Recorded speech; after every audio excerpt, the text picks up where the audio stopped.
Bonsoir à toutes et à tous et bienvenue dans ce journal. Lancement ce mardi par la ministre Anne-Désirée Oloto du recensement biométrique des fonctionnaires. Quel impact aura-t-il? Reportage dès le début de ce journal. Bientôt, le grand marché d'Abobo renaîtra de ses cendres. Parti en fumée en 2017, les travaux de reconstruction vont démarrer fin juin. Les autorités municipales demandent donc aux commerçants de quitter les lieux, vous le verrez. Et puis que se passe-t-il au sein de la FECAFOOT? Ce mardi, une vidéo dans laquelle son président Samuel Eto'o sort de ses gonds est devenue virale. On fait le point sur cette affaire dans un instant. La ministre Anne-Désirée Oloto a inauguré ce mardi le recensement biométrique des fonctionnaires. Il vise à renforcer la transparence et contrer la fraude. Mais alors, sur quoi repose son fonctionnement? Le reportage de Timé Danger et de Fulgence Kissiedou. Hall du ministère en charge de la fonction publique. Sur les lieux, le dispositif de recensement biométrique des fonctionnaires et agents de l'État. En première ligne, pour le lancement de l'opération, la ministre d'État de tutelle, Anne-Désirée Oloto, initiatrice de cet autre outil de contrôle des personnels de l'administration publique. Elle se prête à l'exercice. Ce processus a été précédé du recensement électronique en vigueur depuis 2016 et vient corriger, selon la ministre d'État, les failles de ce contrôle. Aussi interpelle-t-elle les parties prenantes. Nous devons tout mettre en œuvre pour que la tête de l'État de Côte d'Ivoire, notre administration publique, reste toujours debout. Et qu'elle continue de séduire la Côte d'Ivoire, l'Afrique et le monde avec ses bonnes pratiques, ses pratiques vertueuses. Électroniquement parlant, on peut considérer que je suis présent. Mais là, c'est l'empreinte qui fait foi. Donc, bonne chance à ceux qui peuvent couper leurs doigts. Au bout de 5 ans, peut-être que vous n'aurez plus qu'une main. Après 10 ans, vous n'aurez plus de main du tout. Tous les doigts seront partis. Un papa tricheur, une maman tricheuse, ce ne sera plus jamais dans notre administration publique. Bien avant, le directeur général de la fonction publique s'appesantissait sur l'intérêt du recensement biométrique, lequel permettra de sécuriser les avoirs des vrais ayants droit, des rappels, et non plus de fonctionnaires fictifs. Il consistera donc à enrôler l'ensemble des fonctionnaires et agents de l'État sur toute l'étendue du territoire national, en intégrant cette fois-ci les empreintes digitales des 10 doigts, soit l'iris. Ce recensement biométrique permettra également de protéger les fonctionnaires contre les détournements de rappels. C'est un phénomène que nous connaissons malheureusement qui consiste, pour des personnes mal intentionnées, malveillantes, de prendre le contrôle de l'identité des fonctionnaires et de monter tout un dossier pour se faire passer pour le fonctionnaire qui attend son rappel. Et lorsque le rappel est payé, c'est Kidam emporte le butin et disparaissent dans la nature. Avec le recensement biométrique, ce phénomène va prendre effectivement fin. Lancées ce mardi, les opérations de recensement biométrique concernent tous les personnels civils de l'État. À terme. Je vous le disais en titre, les travaux de reconstruction du grand marché d'Abobo, partis en fumée en septembre 2017, vont bientôt démarrer. Les autorités municipales ont donc invité les commerçants ce mardi à quitter les lieux afin de permettre le début des travaux d'ici la fin du mois de juin. Les précisions de Pierre Dipomela. Salle de mariage de la mairie d'Abobo. Les commerçants sur le site du grand marché convoqués. Ils sont informés par les autorités municipales du démarrage très bientôt de ce grand marché qui a connu un incendie depuis septembre 2017. Le financement étant bouclé, les commerçants sont priés de libérer le site afin de permettre aux ingénieurs et ouvriers de procéder à sa reconstruction. 3 marchés de recasement sont prévus pour accueillir les commerçants déplacés. Ce sont les marchés de Bessé, Abobo Baoulé et Sagbé Céleste. Les partenaires nous ont informé la mairie de prendre toutes les dispositions pour qu'au plus tard, à la fin du mois de juin, les travaux commencent. Donc cet après-midi, nous avons invité dans cette salle tous les commerçants du grand marché d'Abobo pour leur donner l'information, pour leur dire de se préparer à libérer le grand marché parce que nous allons commencer bientôt l'installation du chantier afin de commencer les travaux de la construction du grand marché d'Abobo. Si le projet de reconstruction réjouit les commerçants, ce sont les sites de recasement et les délais pour libérer les étals qui reste la grosse inquiétude. Nous, on attend même, il y a longtemps, on n'est qu'à venir faire marcher là, venir marcher là. C'est trop sale. C'est trop sale. Si tu rentres, tu ne peux pas rentrer là-bas même, le dé là. On n'a qu'à faire propre, comme les Koumassins là, marché de Koumassins là. Ça va bien faire marché de Koumassins, c'est trop joli. C'est comme ça on fait à Bobo là, on n'est qu'à venir. Il n'y a pas de souci à notre niveau. Depuis nos précédentes rencontres avec M. le maire, on a dit les commerçants d'Abobo, nous sommes partants. Nous sommes d'accord, parce que le marché se construit pour nous. Nous ne pouvons pas être contre la reconstruction du marché. Mais notre seul problème, c'est le site de recasement. On a dit ça à M. le maire. Les sites qui ont été proposés, c'est des sites à problème. Ça ne peut pas contenir tous les commerçants. Et puis, ce n'est pas des endroits qui sont propices à faire le commerce. C'est notre seul problème qui est là. Une semaine, ça ne nous arrange pas. Nous voudrons partir après la Tabaski. Après la Tabaski, ça nous arrange. Nous pouvons partir. S'il te plaît, Madame le maire. Le 18 septembre 2017, des flammes rageuses ont ravagé le grand marché d'Abobo et tout ce qu'il contenait. Le Premier ministre d'alors, Amadou Gon Coulibaly, avait annoncé la reconstruction d'un marché plus moderne, ainsi que plusieurs autres marchés, pour décongestionner le marché principal. Lutte contre la corruption en Côte d'Ivoire, la Haute Autorité pour la bonne gouvernance associée à Expertise France. Un partenariat a été lancé entre les deux entités ce mardi, notamment pour améliorer la gestion des déclarations de patrimoine, comme nous le montrent Nedja Edja et Tanguy Conan dans ce reportage. Membre du partenariat pour un gouvernement ouvert depuis 2015, la Côte d'Ivoire a pris un certain nombre d'engagements de lutte contre la corruption à travers le projet d'appui au gouvernement francophone, PAGOF 2. Au nombre des initiatives, la loi sur le principe de la déclaration du patrimoine. Après la période de sensibilisation sur cette mesure préventive de lutte contre l'enrichissement illicite, la Haute Autorité de la bonne gouvernance a entamé depuis peu la phase de répression.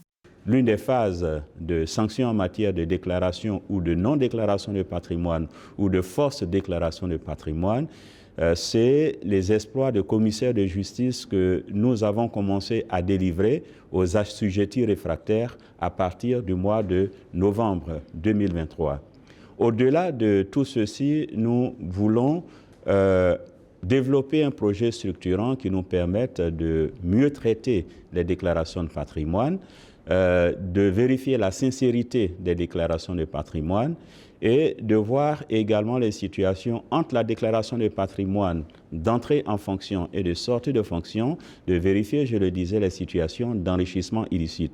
Afin de mieux conduire cette mesure préventive, la Haute Autorité pour la bonne gouvernance bénéficie de l'appui d'Expertise France, filiale du groupe de l'Agence française de développement.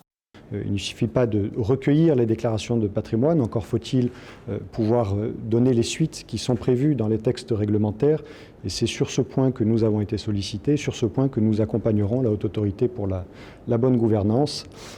Nous l'accompagnerons également sur le sujet de la sensibilisation et de la communication. La Haute Autorité effectuera une visite d'étude pour être accompagnée sur l'ensemble de ces sujets. Grâce à cet appui technique, la HABG disposera d'une plateforme de vérification du patrimoine. Elle pourra également bénéficier de l'expérience de l'entité homologue française, de la 130e place en 2012 au niveau de l'indice de perception de la corruption, de l'ONG Transparency International. La Côte d'Ivoire est passée à la 105e place en 2021, puis à la 99e place en 2022, avant d'atteindre en 2023 la 87e place avec un score de 40 sur 100. Une bonne dynamique que veut maintenir la HABG, qui s'est fixé comme objectif le score de 50 sur 100 d'ici à 2026. Samedi, le salon Vivatech, le grand rendez-vous de l'innovation et des startups, a tiré le rideau à Paris en France. Une édition 2024 où la Côte d'Ivoire a une fois de plus brillé avec une délégation de 20 startups cette année venues exposer le savoir-faire ivoirien. Le récit de Pierre Dipomela. Les ministres Ibrahim Khalil Konaté de la transition numérique et de la digitalisation et Touré Mamadou, en charge de la jeunesse, au stand de la Côte d'Ivoire au salon Viva Technologies à Paris. Ils ont parcouru les allées et discuté avec les start-upers ivoiriens venus présenter divers projets innovants. Une opportunité pour la vingtaine de start-up venues de Côte d'Ivoire de capter des investissements pour leur croissance, mais aussi prendre toute leur place dans la sphère mondiale du numérique. Nous avons jugé utile d'envoyer un peu plus de start-up Et voilà qu'aujourd'hui, 3 à 4 startups ont déjà signé des accords et je suis convaincu que les retombées seront plus importantes. J'ai noté par exemple que ICT for Dev, qui avait un chiffre d'affaires l'année dernière de 100 millions, 124 millions à peu près, se retrouve en milieu d'année à peu près à 300 millions de chiffre d'affaires, grâce à un partenariat qui a été noué ici l'année dernière. Et je me réjouis de ce que le gouvernement ait réaffirmé sa volonté d'accompagner ces startups, parce que, bien entendu, après l'adoption de la loi sur la promotion des startups numériques et sa promulgation par le président de la République, cette mission-là est la première mission de promotion de nos startups numériques en Côte d'Ivoire. Le ministre de tutelle, Ibrahim Khalil Konaté, a indiqué l'immense opportunité que représente cette tribune internationale pour les jeunes entrepreneurs ivoiriens qui aspirent à se développer. Une dizaine de startups de Côte d'Ivoire ont été distinguées sur le stand Africatech. Le salon a également été l'occasion d'un moment diplomatique et stratégique significatif. Un entretien entre les deux ministres ivoiriens et Mme Marina Ferrari, secrétaire d'État aux affaires numériques dans le gouvernement français. Cet échange souligne l'importance de la collaboration internationale dans le domaine du numérique et a mis en lumière les opportunités de partenariat entre la France et la Côte d'Ivoire sur la question du développement des nouvelles technologies. Et puis l'Espagne va rester aux côtés de la Côte d'Ivoire pour exécuter son ambitieux programme décliné en 2 axes, dont l'école de la deuxième chance et l'Académie des talents. Assurance donnée ce mardi au ministre de tutelle par le secrétaire d'État espagnol en charge de la formation professionnelle en visite de travail dans le pays. Le reportage de Thierry Danger et de Fulgence Kissédou. Le vaste programme de repositionnement de la formation professionnelle en bonne voie sur le terrain. Pour sa poursuite, les partenaires aux côtés de la Côte d'Ivoire continuent de se mobiliser. Sur la liste, l'Espagne. À la délégation de ce pays partenaire, en visite de travail, sont déclinés les différents aspects des 2 programmes, à savoir l'école de la deuxième chance et l'Académie des talents. Des projets ambitieux qui font le bonheur du secrétaire d'État espagnol, qui dans la foulée assure. J'étais vraiment émerveillée pour la présentation des ministres et de toute l'équipe. Vraiment, on partage beaucoup de préoccupations dans notre système et on a des enjeux qui sont vraiment les mêmes. Et on pense que la formation professionnelle, c'est le futur pour les étudiants, pour l'économie. Et on est vraiment ravis de pouvoir collaborer dans le futur. Se réjouissant de cette rencontre de travail, Dr Nguessan Kofi salue la convergence de vues et décline les chantiers du partenariat réaffirmés avec l'Espagne. Nous avons eu des appuis extrêmement importants du Royaume d'Espagne qui a construit le lycée professionnel d'Aoukro, ce qui nous a permis aussi de construire le lycée professionnel de Grand Laou. Et nous sommes en train de construire, grâce à l'Espagne, le centre au métier des énergies renouvelables à Yopougon. Et dans le cadre de cette coopération qui est très dynamique entre la Côte d'Ivoire et le Royaume d'Espagne, il est question aujourd'hui de voir des projets d'intérêt commun sur lesquels l'Espagne pourrait encore apporter son appui à la Côte d'Ivoire. Ils ont créé des liens très forts entre la formation professionnelle et l'industrie. C'est ce que nous allons pouvoir faire aussi avec leur appui et faire aussi en sorte que les équipements soient renouvelés de temps en temps et de plus en plus pour que les étudiants puissent travailler dans de bonnes conditions. Je crois qu'on a des collaborations assez structurées, fructueuses entre l'Espagne et la Côte d'Ivoire et c'est très réjouissant et très fructueux pour nous. Un échange de présents a clos cette séance de travail, enrichissante pour les 2 parties, engagées ensemble à remettre la formation professionnelle et l'apprentissage des jeunes au service du développement de la Côte d'Ivoire. Du sport à présent. Hier lundi, Malick Touré était face à la presse. Plusieurs questions étaient à l'ordre du jour au cours de cette sortie, notamment des informations pratiques sur l'organisation du match Côte d'Ivoire-Gabon et Côte d'Ivoire-Kenya à venir. Le reportage de Salif Yalekwe, Antoine Mahan et Armel Yao. La Côte d'Ivoire va recevoir le vendredi 7 juin prochain à 19h au stade Amadou Koulibaly de Korogo, le Gabon, pour le match comptant pour la 3e journée des éliminatoires, zone Afrique, de la Coupe du Monde 2026. Le premier vice-président de la FIF a donné des détails de cette confrontation.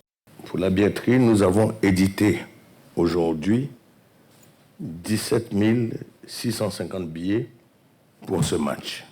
Vous connaissez la capacité de ce match, mais compte tenu des contraintes de la CAF et de la FIFA, nous donnons une certaine marge. C'est pour ça que nous avons édité au total 17 650 billets. Il y a 13 946 qui seront mis en vente. Donc pour ce match, nous avons, pour éviter toute polémique, nous avons contracté avec un partenaire pour la distribution des tickets. Les prix VVIP 150 000 francs, VIP 100 000 francs, Hospitality 50 000 francs, catégorie 1 10 000 francs, catégorie 2 5 000 francs, catégorie 3 3 000 francs. Les lieux de vente se feront à Abidjan et à Korogo essentiellement. On a décidé au niveau de la fédération d'être juste. Les éléphants, avant la CAN, ont joué dans tous les stades de Côte d'Ivoire, sauf celui de Korogo. Pour nous, il était juste que les populations du nord du Korogo reçoivent au moins une fois les éléphants. À cette occasion, le maillot collector du supporter des éléphants a été présenté par ce responsable fédéral. La vente des tickets débute vendredi 31 mai pour s'achever le vendredi 7 juin prochain à 12 h. Après ce match, les pachydermes effectueront un déplacement à Nairobi au Kenya pour le match de la 4e journée qui va les opposer aux Harambee Stars.